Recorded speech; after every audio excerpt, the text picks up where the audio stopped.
Demo terbesar di Israel terjadi. Rakyat berdiri bersama dengan menegaskan bahwa akhir perang di Gaza telah dimulai.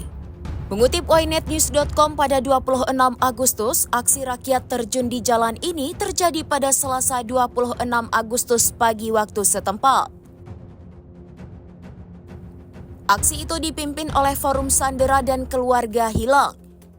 Dalam pernyataan dijelaskan bahwa pihaknya sedang berada di tengah-tengah operasi yang disengaja untuk menggagalkan kesepakatan pengembalian para sandera. Disebut sebagai sebuah kehilangan arah yang tidak akan menghasilkan penebusan.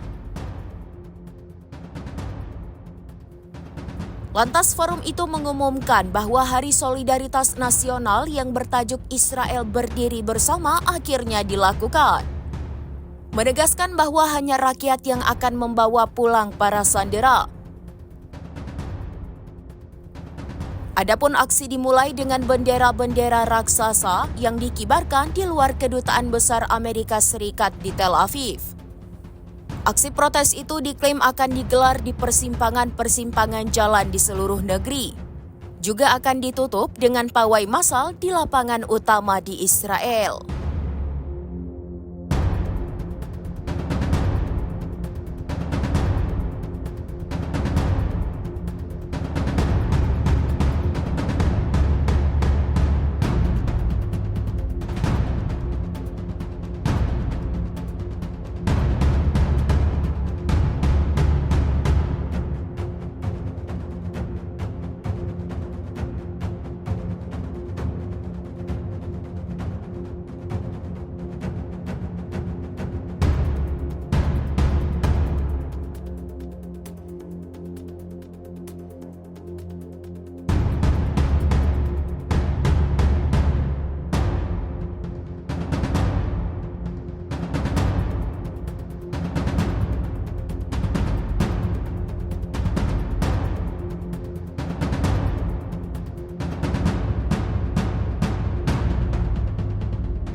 Download Tribun X sekarang, menghadirkan lokal menjadi Indonesia.